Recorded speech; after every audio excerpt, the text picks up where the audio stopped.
Eu lembro que, antes de completar 18 anos, meu sonho era completar 18 anos.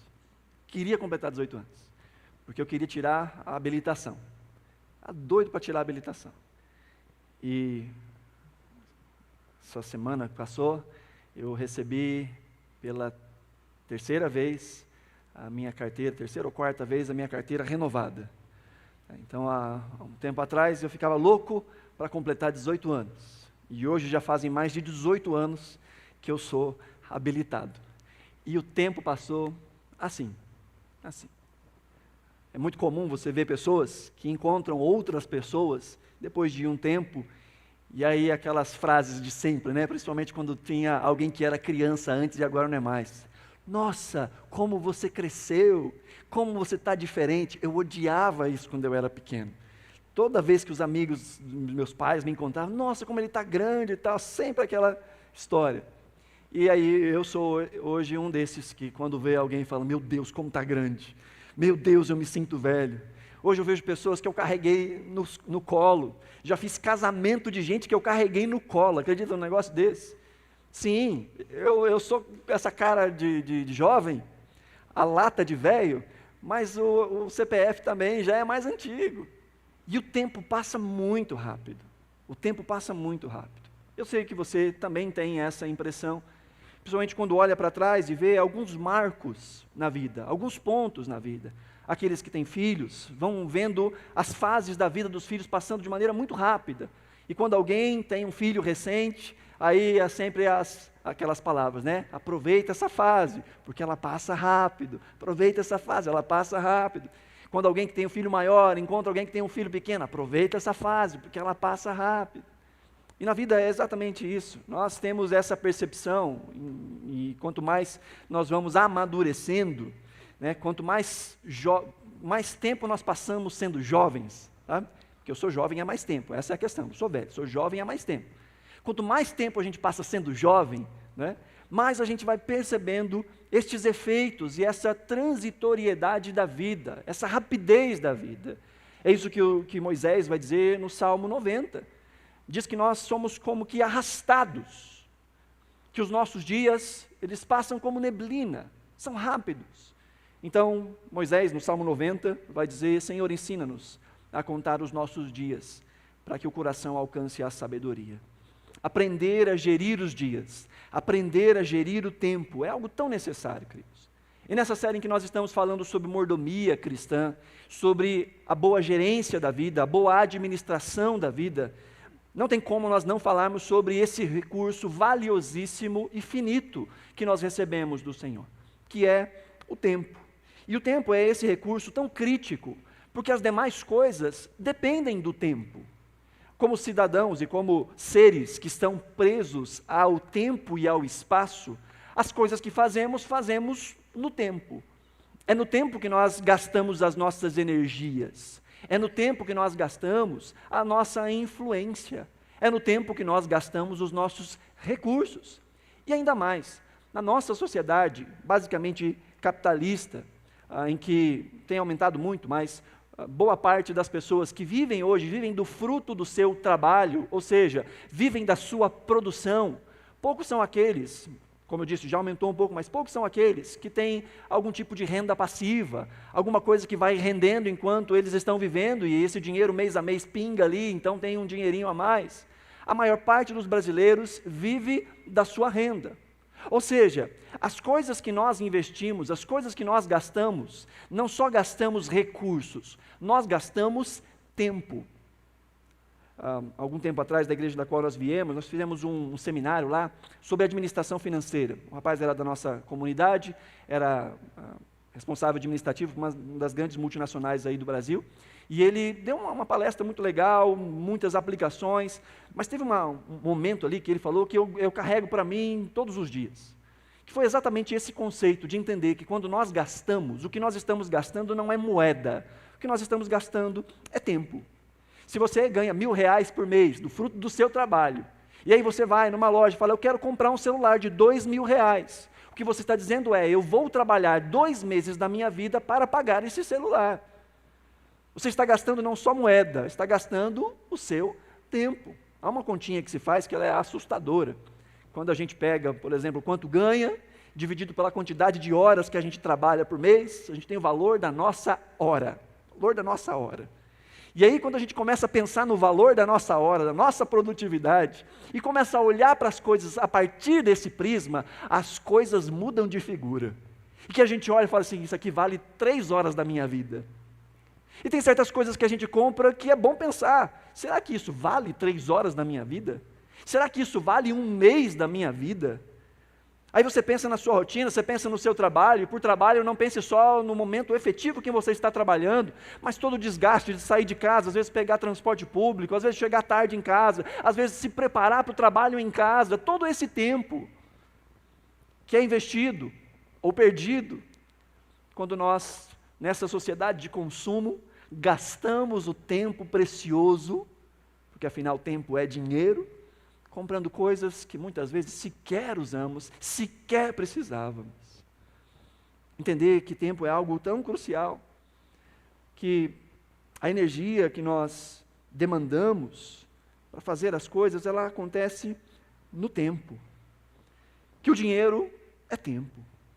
Por isso é tão bom nós entendermos sobre essa administração da vida. Então, se você quer aprender um pouco mais, ou pensar um pouco mais, ou se aprofundar um pouco mais nessa ideia, eu quero usar melhor o meu tempo, então hoje essa pregação não é para você. Porque a pregação que eu tenho hoje é 3 dicas para desperdiçar o tempo. Então, se você quiser desperdiçar o tempo, hoje eu tenho 3 dicas infalíveis para você. Aí, se você não quiser, aí você faz o contrário. Mas se você quiser, vamos dar aí uma exposição baseada nesse texto, de 3 dicas rápidas para nós perdermos ou desperdiçarmos o nosso tempo. No texto que nós lemos de Efésios capítulo 5, o versículo 15, vai nos dizer, a primeira frase é, tenham cuidado com a maneira como vocês vivem. Tenham cuidado com a maneira como vocês vivem. A versão mais conhecida, a versão Almeida Revista e Atualizada, ela vai fazer uma tradução mais literal das expressões, e a ideia ali é, vede prudentemente como andais. Ao longo de toda a carta de Efésios, o apóstolo Paulo vai apontando para a vida cristã como sendo esse movimento, essa caminhada, a caminhada cristã. A vida cristã é um desenvolvimento. E aqui então ele nos chama a um pensamento mais criterioso a respeito de como administramos a nossa vida. A carta de Efésios é uma carta belíssima, é a minha carta mais preferida do Novo Testamento. Se for para você entender a Bíblia toda, você vai conseguir, por exemplo, lendo Romanos, um resumão da Bíblia toda está lá em Romanos. Romanos você entende tudo. E Efésios é meio que um resumo de Romanos. Então você vai encontrar num escopo aqui muito bem elaborado, muito bem sintetizado, de como é a vida, ou como deveria ser a vida daqueles que nasceram de novo. Paulo vai gastar tempo falando a respeito de como nós somos resgatados por Jesus, principalmente nós, que não somos judeus de nascimento, nós que somos chamados pelas Escrituras de gentios, que estávamos distantes da aliança. Paulo vai dizer que em Cristo Jesus, nós fomos trazidos e feitos povo de Deus, nós que não éramos povo, fomos feitos povo de Deus. E ele vai compartilhar de como isso é grandioso, de como nós somos salvos pela graça, mediante a fé, que isso não é uma obra nossa, não é poder nosso, isso é graça, é dádiva do Senhor. Então, depois de expor o Evangelho, lá no capítulo 4 ele vai dizer, então agora é hora de viver de maneira equivalente a essa nova natureza. Ele diz, eu peço, eu rogo, como prisioneiro, Paulo estava preso quando escreveu essa carta, ele diz, eu rogo a vocês que andem de maneira equivalente com esta salvação. Então ele começa a fazer várias aplicações de como viver de maneira equivalente à salvação que nos foi dada por Cristo Jesus. E ele vai fazendo isso através de contrastes. Da metade do capítulo 4 em diante, ele vai tratando de contrastes. E ele vai falando de como vivem aqueles que desprezam a Deus e como deveriam viver aqueles que dizem amar a Deus. Ele vai colocando essas duas coisas em contraste. E aí no capítulo 5, ele está continuando nesta mesma ideia. E no verso 15 ele vai dizer então, portanto, vede prudentemente como andais, ou tenham cuidado com a maneira como vocês vivem, que não sejam como insensatos, mas como sábios. A ideia aqui é de viver de maneira intencional. A ideia de ver prudentemente, ver aqui fala dessa atenção, e esse prudente fala de uma caminhada que é planejada, uma caminhada que é atenta, uma caminhada que fala sobre assertividade, diligência. É alguém que pensa antes de agir. Porque nós temos desejos, temos pensamentos, como cristãos, eu tenho certeza de que nós queremos fazer a vontade do Senhor, queremos ter uma vida boa, tranquila, uma vida frutífera, uma vida abençoada. Amém, queridos? Queremos isso ou não queremos? Vou fazer uma pergunta aqui: quem quer ter uma vida desgraçada? Quem quer ter uma vida amaldiçoada? Quem quer ter uma vida aqui que não faz diferença nenhuma nesse mundo, que não está guardando nada para a eternidade, que quando for embora desse mundo ninguém vai sentir a falta? Quem aqui quer? Ninguém? Não? E quem quer ter uma vida abençoada, uma vida que faz sentido, uma vida que é generosa, uma vida que está entesourando coisas para a eternidade, uma vida que vai sentir falta, as pessoas vão sentir falta quando a gente for embora, uma vida que vai deixar um legado para trás. Quem quer ter esse tipo de vida? Ok, isso já é bom. Saber o destino é bom. Agora a grande questão é, para chegar ao destino, nós temos que andar no caminho. Há um caminho a se perseguir. O problema é quando nós queremos um destino, mas andamos em outro caminho. Falar sobre uma vida que pensa, uma vida criteriosa, fala sobre isso. De existir um desejo, de existir um alvo. E ter o alvo é importante, mas este alvo aponta para nós uma direção, aponta para nós um caminho. Agora, aquele que quer viver esta vida, mas não está disposto a viver de maneira acurada, diligente, pensada, planejada, é como um indivíduo que vai até o litoral, aluga ali um barquinho, senta no barquinho, com tudo desligado, e fala: eu estou louco para chegar no Nordeste, quero conhecer as praias do Nordeste. Então deixa a onda me levar, deixa o vento me levar, que eu quero chegar no Nordeste. A probabilidade deste indivíduo chegar no Nordeste do Brasil é muito pequena, Mas muitos são aqueles que querem atingir um certo objetivo, mas esperam que isso aconteça magicamente, sem planejamento. Ou como aquela pessoa que vai contratar lá uma equipe de construtores e diz: eu quero ter a casa dos sonhos. Aí chegam os construtores ali na manhã de um dos dias, e a pessoa diz: construa uma casa para mim. E aí o chefe ali vai dizer: mas cadê a planta? Não tem planta. Cadê o planejamento? Não tem planejamento. Vai fazendo aí, vai improvisando aí. Mas quantos quartos? Para que lado ficam os quartos? Quantos banheiros? Tem telha? Não tem laje? Não tem laje? Tem sapata? Não tem sapata? Tem coluna? Tem viga? Onde é que ficam essas coisas todas? Não, vai fazendo. Me surpreenda. E quer ter a casa do sonho. Às vezes podemos viver assim. Eu sei que esses dois exemplos parecem muito estúpidos, né? Mas às vezes a gente pode ter um tipo de vida que seja bem assim. Não, eu sei onde eu quero chegar, mas eu quero chegar lá sem esforço, sem planejamento. Eu quero simplesmente viver os meus dias, consumir os meus dias, sem nenhuma intencionalidade, quero que no final seja aquilo que eu desejei. E eu até oro para que isso aconteça. Eu digo: Senhor, eu quero isso na minha vida. E Deus diz: mas o caminho é por aqui. Mas eu não quero ouvir sobre o caminho, eu quero só o resultado.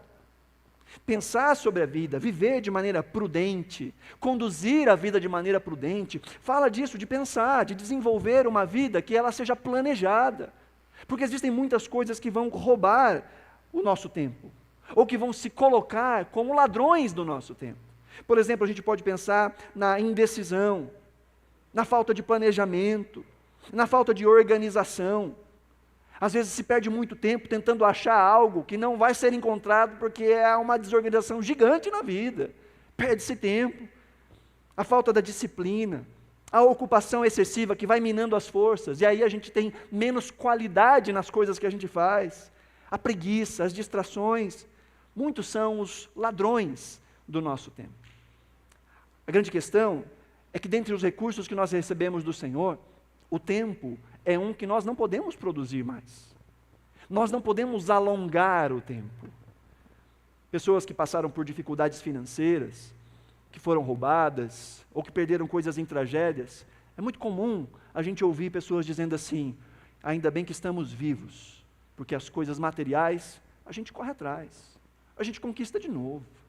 E é verdade, as coisas materiais a gente consegue conquistar de novo. Agora, tempo, O tempo que nós perdemos, esse não volta mais. O tempo que nós perdemos, esse ficou. O tempo que nós investimos e gastamos em certas coisas não nos sobra para gastarmos em outras coisas. Na mensagem passada nós pensamos um pouco sobre prioridades, sobre agenda, e essa mensagem é um complemento disso. Porque a agenda fala de tempo, mas também fala de energias, fala de prioridades, coisas que nós entendemos como importantes. E hoje nós vamos pensar um pouco a respeito do tempo, porque só existem duas formas de viver, é isso que o apóstolo Paulo está dizendo. Ele diz que não seja como insensatos, mas como sábios. Há duas formas de viver a vida, há dois jeitos de viver a vida. Como eu disse, ele já vem trabalhando esse contraste desde o capítulo 4, se você ainda está com a Bíblia aberta aí, no capítulo 4, verso 17, ele diz: assim, eu digo a vocês, e no Senhor insisto, que não vivam mais na inutilidade dos seus pensamentos, que não vivam mais como os gentios, que vivem na inutilidade dos seus pensamentos. Eles estão obscurecidos no entendimento e separados da vida de Deus por causa da ignorância em que estão, devido ao endurecimento do seu coração. Tendo perdido toda a sensibilidade, eles se entregaram à depravação, cometendo com avidez toda espécie de impureza. Mas ele diz no verso 20, todavia, não foi isso que vocês aprenderam de Cristo. Desde o versículo 17 do capítulo 4, Paulo está trabalhando esse contraste. E ele fala, não vivam como vivem os gentios, que ainda estão distantes do Senhor. Há um novo padrão para vocês, há uma nova forma. E ele diz no versículo 20 que essa nova forma é o próprio Cristo, o padrão é o próprio Cristo. No verso 21 ele diz, de fato vocês ouviram falar dele, e nele foram ensinados, de acordo com a verdade que está em Jesus. Jesus é o nosso parâmetro, Jesus é o nosso exemplo, Jesus é o nosso modelo.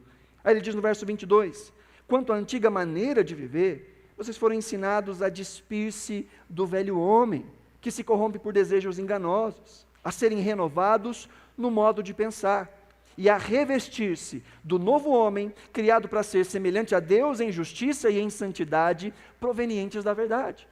Paulo diz, a vida agora é outra. Você que foi encontrado por Cristo, seu padrão agora é outro. E a vida daquele que encontrou a Cristo, ou que foi encontrado por Cristo, é uma vida que impõe para nós mudanças. Não dá para cultivar os mesmos pensamentos. Não dá para administrarmos a vida da mesma forma. É interessante que há muitos cristãos que se convertem, mas que a única coisa que se converte é o destino para onde ele vai no domingo à noite. A vida fica inalterada, nada muda, a rotina não muda, as palavras não mudam, os pensamentos não mudam, a forma de administrar a vida não muda. A única coisa que muda é quando vem o censo do IBGE e pergunta qual a religião, ele marca num quadradinho diferente. Essa é a única diferença.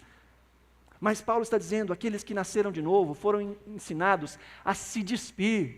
Ele fala aqui de uma mudança, uma troca de roupa. Pensa comigo aí num exemplo absurdo. Tem um programa que passa no Discovery, acho que é no Discovery Health, que chama Quilos Mortais. Já ouviu isso? Quilos Mortais.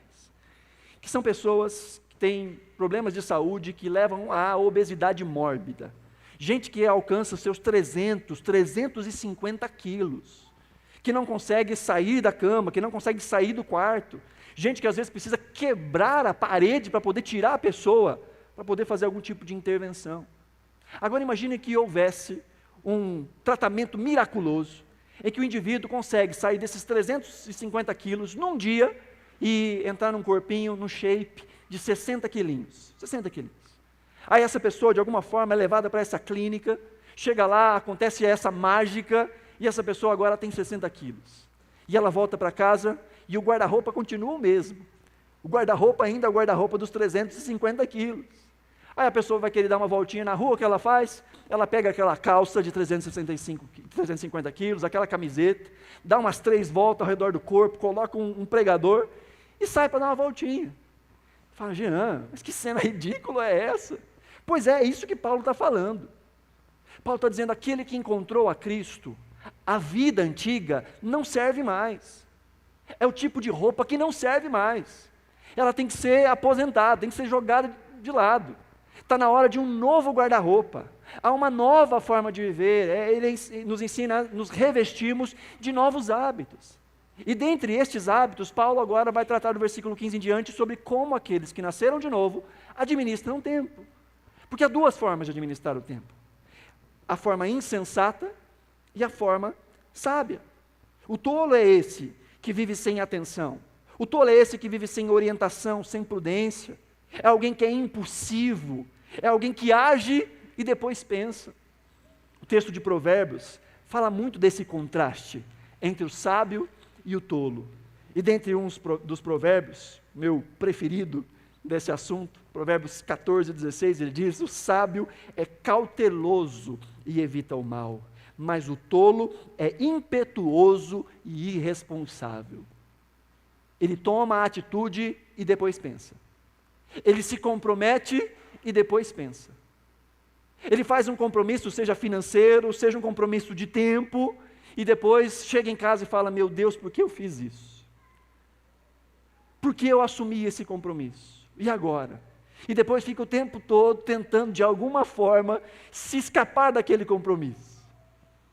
Que desculpa que eu arrumo? O que eu vou dizer? Como que eu saio dessa?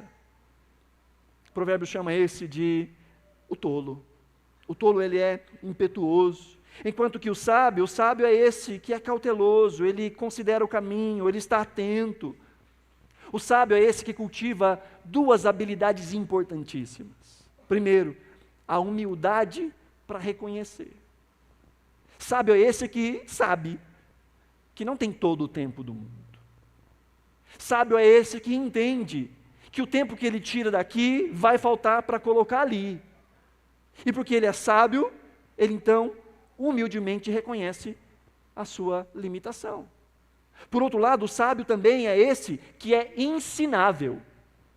É alguém que aprende, é alguém que ouve, é alguém que pondera, é alguém que escuta conselhos, é alguém que escuta, em primeiro lugar, a palavra do Senhor. É alguém que pensa antes de agir. É assim que o sábio é apresentado no texto de Provérbios, como aquele que vive de acordo com a sabedoria. E o que é a sabedoria? Salomão vai dizer que temer a Deus, o temor ao Senhor, o reconhecimento da grandeza de Deus, é o princípio da sabedoria. É por meio do reconhecer que é Deus que sabe a melhor forma de orientarmos as nossas vidas, que começa de fato a sabedoria. Quando nós não entendemos isso, nós vamos viver por outros modelos, talvez agindo e depois correndo atrás do tempo que nós acabamos de perder. A título de aplicação, será que nós planejamos bem os nossos dias? Será que isso é algo que faz parte da nossa vida? Há alguns que pensam que planejar é algo que não vem de Deus. Há um texto em Tiago, no capítulo 4, em que Tiago condena aqueles que planejam sem Deus. Ele diz que existe uma arrogância das pessoas que dizem: eu vou para tal cidade, eu vou ficar lá 1 ano, e eu vou comprar, eu vou vender, eu vou ficar rico. E Tiago diz: a vida é incerta. A vida é como uma neblina que aparece e logo se dissipa. Mas Tiago não está condenando o planejamento. O que Tiago está dizendo é que é condenável o planejamento que não inclui Deus. Por isso ele vai dizer na sequência do texto: antes você deveria dizer, se Deus permitir, se eu tiver vida, então amanhã farei isso ou farei aquilo. Considerar na equação Deus. Considerar na orientação do nosso coração Deus. E aquele que considera Deus, aquele que ouve a Deus, este planeja, este pensa, este lança planos para daqui a algum tempo. Mas esses planos são orientados pelo próprio Senhor. Seguir planejamento também fala sobre o nosso propósito. Será que os nossos planejamentos estão associados ou alinhados com o nosso propósito? Aquilo que Deus nos fez para sermos. Desde o que Deus nos fez para sermos de maneira geral, glorificarmos o seu nome, apresentarmos o seu reino, até aquilo que se aplica de maneira pessoal a nós. Os planos individuais de Deus para nós. Será que as nossas agendas e o nosso tempo está sendo apontado para estas coisas?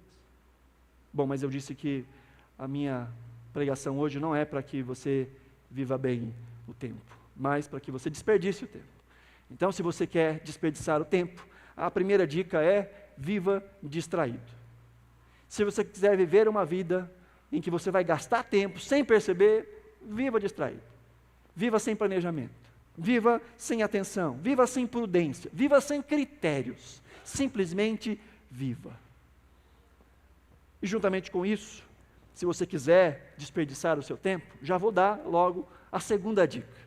E a segunda dica é: dependa somente de situações favoráveis. Fique só esperando as situações favoráveis para agir, para fazer, para agradecer. Só espere as situações que são de fato favoráveis. Que é o que ele vai trabalhar aí no versículo 16. Paulo diz: aproveitando ao máximo cada oportunidade, porque os dias são maus. A versão revista e atualizada vai dizer: remindo o tempo, porque os dias são maus. E eu gosto mais aí da versão revista e atualizada, porque ela está mais alinhada ali com o literal. A NVI faz a aplicação. Ela diz: remir o tempo e aproveitar ao máximo. Então já deu spoiler de tudo que eu tinha para falar aí.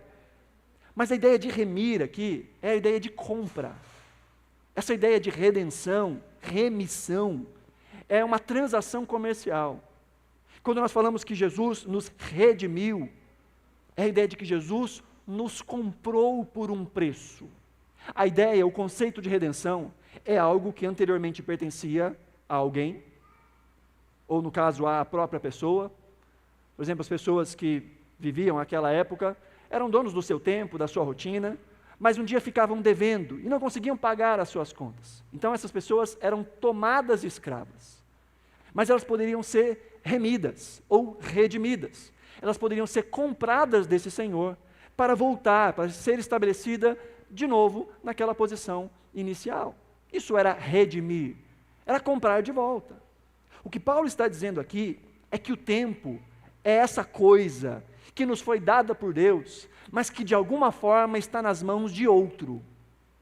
De alguma forma, este tempo tem um outro Senhor. E Paulo diz: pague o preço para que este tempo seja trazido de volta para você. Porque para remir o tempo, para ter o tempo à nossa disposição, isso exige de nós esforço. Isso exige de nós atenção. Há um preço a se pagar. É muito mais fácil deixar a vida levar. Mais difícil é sentar e planejar. Mais difícil é ter planilhas. Mais difícil é pensar aonde eu vou estar daqui tanto tempo e o que eu preciso para chegar neste tanto tempo. Isso é mais difícil. Isso cobra energia. Isso cobra tempo de planejamento. Isso é incômodo. Isso cobra muitas vezes de nós aprendermos mais como gerir a nossa rotina. Aprendemos ferramentas, ouvimos palestras, ouvimos exposições bíblicas que falam sobre isso. Cobra de nós. Mais fácil é simplesmente vai vivendo, vai andando, e conforme as coisas vão acontecendo, vai reagindo. Paulo está dizendo: compre. É hora de remir o tempo. E tempo aqui não é simplesmente o tempo cronológico. A palavra que aqui é traduzida por tempo é a palavra kairos. Talvez você conheça os conceitos bíblicos de tempo. Há o mais conhecido, que é o cronos, que fala de cronologia, que fala do tempo do relógio mesmo, 1 hora, 2 horas, 3 horas. Mas aqui Paulo não fala de remir o cronos. Ele está falando de remir o kairos. E kairos é o tempo da oportunidade. Kairos é tempo nesse sentido mais amplo. Quando você diz: hoje, esse tempo que fez é um tempo bom para a piscina. É uma oportunidade para a piscina. Ah, eu tenho uma folguinha nesse final de semana, não tenho algumas atividades, é um tempo oportuno para eu ir pescar com a família. É um tempo oportuno para eu ir no parque. É esse tempo, é essa oportunidade. Por isso a NVI vai traduzir por aproveitar ao máximo cada oportunidade. Porque aquele que quer desperdiçar a sua vida, esse só vai viver, só vai agir quando as oportunidades forem favoráveis. Quando tudo estiver do jeito que ele imaginou que tinha que estar. Ele só vai casar quando todos os seus parâmetros forem estabelecidos. A pessoa tem que ser assim, assim, assim, assim, assim. E tem que fazer isso, isso, isso, isso e isso. Eu conheci um indivíduo que estava nessa. Um indivíduo chato, mas chato de galocha. Chato assim, Até quieto ele era chato, respirava chato, tão chato que era. Mas ele queria uma pessoa que fosse assim, o poço da delicadeza, que o idolatrasse, que o amasse mais do que todas as coisas. Sujeito arrogante, mal educado, tinha estabelecido os alvos, e tinha tudo ser perfeito. Ele não se entendia como necessitado de mudança. E ele não entendia que o outro também tinha que ter benevolência e entender que o outro também tem as suas debilidades e as suas dificuldades. Mas aqueles que só agem quando as coisas estão perfeitas. Quando isso acontecer, eu vou me entregar à obra do Senhor, mas quando eu me aposentar, aí sim, aí eu vou ter tempo, aí eu vou ter o meu dinheirinho ali, não vou precisar ficar trabalhando, então nesse dia, aí sim eu vou fazer as coisas do Senhor. Não, eu vou resolver isso aqui primeiro, e aí depois que resolve aquilo, não, agora tem isso aqui para resolver, não, agora tem isso aqui, e vai postergando, vai adiando, esperando um dia perfeito para agir. O mesmo Salomão, que escreveu Provérbios, escreveu Eclesiastes, e ele diz no versículo 4 do capítulo 11, quem fica esperando que o vento mude e que o tempo fique bom, nunca plantará, nem colherá. Quem fica esperando só as coisas perfeitas para então agir, nunca vai agir. Vai dizer, eu nunca estou pronto. E há muitos que dizem, eu nunca estou pronto, eu não estou pronto. Não está na hora de se voltar ao Senhor, mas eu ainda não estou pronto. De fazer um compromisso com Cristo, mas eu ainda não estou pronto. De descer as águas do batismo, mas eu ainda não estou pronto. Pois bem, o que falta para estar pronto? O que é estar pronto? É ser perfeito? É não pecar mais? Então alguém revogue meu batismo, por favor. Alguém revogue a minha vida cristã, então. Porque a vida cristã fala de superações diárias, de superarmos a nós mesmos. Mas aquele que fica só esperando o tempo perfeito, esse nunca vai fazer nada. Aquele que quer remir o tempo é esse que aproveita todas as oportunidades. E Paulo ainda diz, os dias são maus. A multiplicidade de dias maus acontecem com muito mais frequência do que a gente gostaria. Então precisamos aprender a aproveitar o dia mau, a remir o dia mau. Aproveitar toda a oportunidade, nos assenhorarmos de todo o tempo. E o dia mau também pode ser utilizado. E como é que eu posso fazer com que o dia mau glorifique a Deus? Essa é uma pergunta importante. Olhar para situações adversas, e ver como é que eu posso aproveitar essa situação adversa. Existem algumas dificuldades que treinam a nossa paciência. Existem algumas dificuldades que treinam o nosso domínio próprio, que treinam a nossa fé. Existem algumas dificuldades que são um ambiente perfeito para eu entender a semente errada que eu lancei lá atrás e eu nunca mais vou lançar de novo. Mas há aqueles que não se apropriam e não redimem o dia mau, e por isso choram a dor da semente lançada lá atrás, mas amanhã lançam a mesma semente que vão chorar lá na frente. Porque não aprenderam, não aproveitaram a oportunidade do dia mau para crescer. Ao invés de simplesmente sentar e de se lamentar e de se amargar, olhar para o dia mau como uma escola para a vida. Uma escola que nos ensina dependência. E muitas vezes uma escola que nos ensina o caminho por onde não trilhar. Ao invés de simplesmente reclamar, é orar e dizer, Senhor, o que é que eu posso aprender aqui? Tinha um amigo meu, que ele falava de uma oração, eu já disse isso uma vez, uma oração que ele fazia, que eu achava assim, uma oração que se ele fizesse de verdade mesmo, eu acho que era uma oração muito corajosa. Que ele dizia que toda crise que ele passava, ele orava dizendo assim, Senhor, não me tira daqui, enquanto eu não aprender o que eu preciso aprender. Que oração corajosa, se ele fazia mesmo, corajosa. Porque nós precisamos recorrer ao Senhor, não só para que Ele nos livre do dia mau, mas para que Ele nos ensine no dia mau.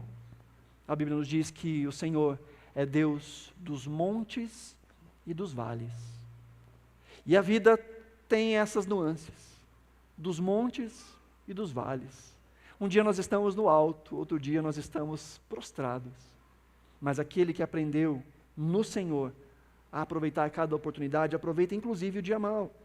E também aproveita o dia bom. Como potencializar o dia bom? Como não desperdiçar o dia bom? Às vezes o dia bom é o momento de formar uma poupança. E por poupança eu não estou falando só de poupança financeira também. Quando as coisas estão bem, enquanto as vacas ainda não estão magras, é bom poupar. Mas também é bom poupar tempo, poupar energias, poupar alegria, poupar estabilidade emocional, poupar conhecimento da palavra de Deus. Há muitos que só correm para a Escritura quando o trem já apertou, quando a situação já está difícil, e o coração não consegue nem mais segurar a palavra. Mas o dia bom é um ótimo momento para que você possa entesourar mais da palavra de Deus em seu coração, para que quando chegar o dia mau, você tenha de onde tirar. O dia bom para partilhar as dádivas, para imprimir no coração e na memória o bom tempo da atuação de Deus, para que no dia difícil eu possa me lembrar do bom tempo da atuação de Deus. O nosso tempo ele é limitado, queridos, e ele passa muito rápido. Então, se nós queremos aproveitar tanto o dia bom e o dia mau, como é que a gente faz isso? Nós precisamos de instrução. E essa instrução vem de Deus. Essa busca por direção tem que estar em Deus. Mas, se você quer perder tempo, se você quer desperdiçar o seu tempo, então, aí vai a terceira dica. Não valorize o que Deus valoriza. E essa é a mais importante de todas, para você perder tempo. Quer perder bastante tempo? Não valorize as coisas que Deus valoriza. O versículo 17 vai dizer, portanto, não sejam insensatos, mas procurem compreender qual é a vontade do Senhor. Aqui ele faz um paralelo com o versículo 15, em que ele diz, ao invés de ser insensato, seja sábio. Aqui ele diz, ao invés de ser insensato, procure compreender qual é a vontade do Senhor. Ele está trazendo a equivalência de que procurar compreender a vontade do Senhor é ser sábio. Mas que Salomão diz em Provérbios, que temer ao Senhor é o princípio da sabedoria. Compreender a vontade do Senhor é o princípio da sabedoria. Entenda, o jeito mais fácil de você desperdiçar tempo é não levar as coisas que Deus fala em consideração. É assim que você vai tomar decisões que vão te custar muito tempo. São tomando decisões que não consideram a Deus, que nós quebramos a cara e gastamos muito tempo tentando consertar, tentando limpar a sujeira que nós fizemos lá atrás, porque não levamos em conta a palavra de Deus. Não só isso, que afetam o nosso coração, afetam as nossas emoções e, consequentemente, afetam a nossa produtividade. Já não fazemos tão bem como faríamos, porque o nosso coração está destroçado, porque lá atrás tomei decisões das quais eu não considerei a Deus. Entenda, queridos, às vezes nós tomamos alguns atalhos que achamos que são caminhos de paz, mas que no final são caminhos de morte. Existem certos atalhos que nós tomamos que são verdadeiros desvios da rota. Escolhas que nós fazemos no presente que custam muito do nosso futuro. Alguns compromissos que nós assumimos sem pensar. E isso vai gastar tempo. Isso vai gastar energia. Isso vai gastar dinheiro. Às vezes passando na frente de uma financeira, uma vez que eu estava passando, uma pessoa me abordou. Ela falou, você já imaginou amanhã ter 200 mil na sua conta bancária? E eu falei, não é que eu já imaginei? Então entra aqui, vamos conversar, que eu vou te ensinar um jeito de você ter 200 mil. Eu falei, não, obrigado, desse jeito eu não quero, não. Mas há muitos que veem isso como grandes oportunidades. E aí se enfiam em dívidas, se enfiam em contas, que gastam muito tempo e muita energia para resolver. Entenda, queridos, as pessoas passam mais tempo orando para Deus consertar as coisas que elas quebraram, do que orando para que Deus lhes dê discernimento de como viver os dias. E muitas orações que nós fazemos hoje para que Deus conserte a nossa vida, não seriam necessárias, se lá atrás nós tivéssemos orado, Senhor, qual é o melhor caminho para seguir? Se tivéssemos considerado, ouvido conselhos, ouvido a palavra de Deus, muitas orações hoje seriam completamente desnecessárias. Mas como conhecer a palavra de Deus? Como conhecer a vontade de Deus? Bom, você conhece muito bem o Salmo 119. 105 vai dizer: a tua palavra é lâmpada que ilumina os meus passos, e luz que clareia o meu caminho. Ou a versão mais conhecida: lâmpada para os meus pés é a tua palavra, e luz para o meu caminho. Como conhecer a vontade do Senhor? Bom, nós procuramos na palavra. Mas veja, o texto não diz simplesmente conhecer a palavra. Paulo nos ensina que nós devemos buscar compreender a vontade do Senhor. E compreender demanda um esforço maior. Compreender é mais do que acumular conhecimento. Compreender é mais do que ter informações. Compreender fala de coletar dados, de ponderar sobre os dados, mas acima de tudo, na vida do cristão, de orar a Deus pedindo por sabedoria. Tiago nos ensina na sua epístola, no primeiro capítulo, no verso 5, que aquele que quer sabedoria deve pedir a Deus. Então nós buscamos na palavra conhecimento, mas em oração nós buscamos compreensão. Nós buscamos que o Espírito Santo interfira neste processo. Aquilo que fazemos em todas as exposições, clamamos para que o Espírito Santo aplique a palavra em nosso coração. Porque não basta conhecer. Conhecer muita gente conhece. Conhecer muito crente conhece. Mas é preciso compreender. E compreender não é apenas um processo racional. Envolve também racionalidade. Mas é um processo espiritual. Paulo vai dizer a Timóteo na sua segunda epístola, no capítulo 2, verso 7. Paulo diz: reflita no que estou dizendo, pois o Senhor dará a você entendimento em tudo. Veja, as duas coisas trabalhando junto. Paulo diz: pense, reflita, pondere, leve em consideração as coisas que eu estou falando, medite nessas coisas, que por meio desta reflexão, Deus dará a você entendimento. Quem me faz compreender é Deus. Esta é uma obra do Espírito Santo, mas que Ele também faz, enquanto eu me ocupo em conhecer, em compreender. Eu compreendo só nesse nível, se houver uma obra do Espírito Santo. Aí esse compreender sai daqui e desce ao coração. E são as coisas que afetam o nosso coração, que de fato afetam a nossa rotina. O que vai ditar a nossa agenda, o que vai ditar como nós usamos o tempo, o que vai ditar onde nós gastamos os nossos recursos, é aquilo que o nosso coração ama, é aquilo que o nosso coração anseia. Por isso que nós precisamos é que o Espírito Santo afete o nosso coração para que possamos amar a Deus. Quando nós ouvimos mandamentos do tipo, ame a Deus, ame ao próximo, há certas coisas que nós podemos fazer, mas a transformação do afeto é algo que só o Espírito Santo pode fazer em nós. Mas Ele não faz enquanto estamos passivos e indiferentes. Ele faz à medida que nós o buscamos. Ele faz à medida que nós buscamos a palavra. Ele faz à medida em que nós reconhecemos e oramos dizendo: Senhor, muda o meu coração, afeta o meu coração. À medida que nós nos ocupamos das disciplinas espirituais, da leitura da palavra, da oração, da busca por conselhos, o Senhor vai afetando o nosso coração por meio do Espírito Santo. Nós vamos compreendendo, e quem compreende, de fato, pratica. Então, para nós podermos aplicar, primeiro, desenvolva aí o hábito de buscar compreender a vontade de Deus por meio das disciplinas espirituais.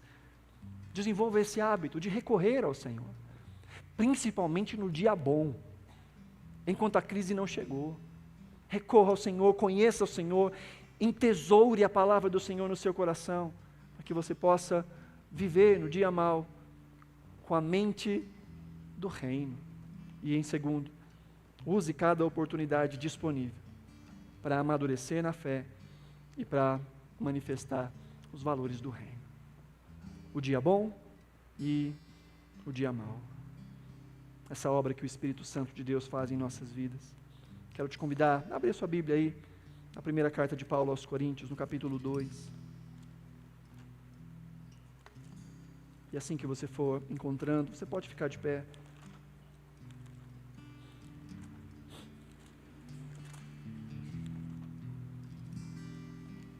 1 Coríntios capítulo 2.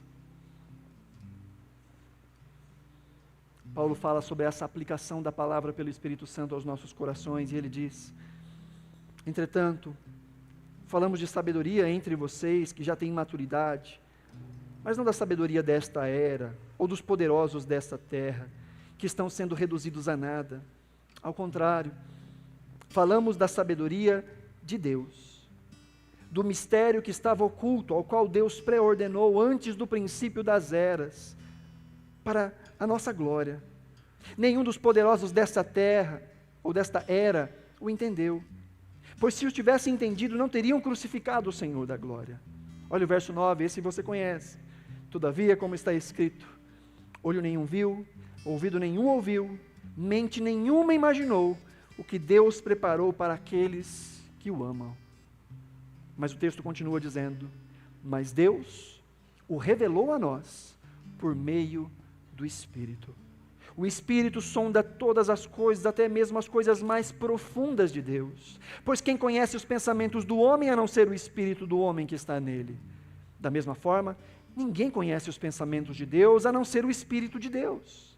Nós, porém, não recebemos o Espírito do mundo, mas o Espírito procedente de Deus, para que entendamos as coisas que Deus nos tem dado gratuitamente. Nós só podemos entender a vontade de Deus por meio do Espírito Santo. Mas aqui está o Evangelho.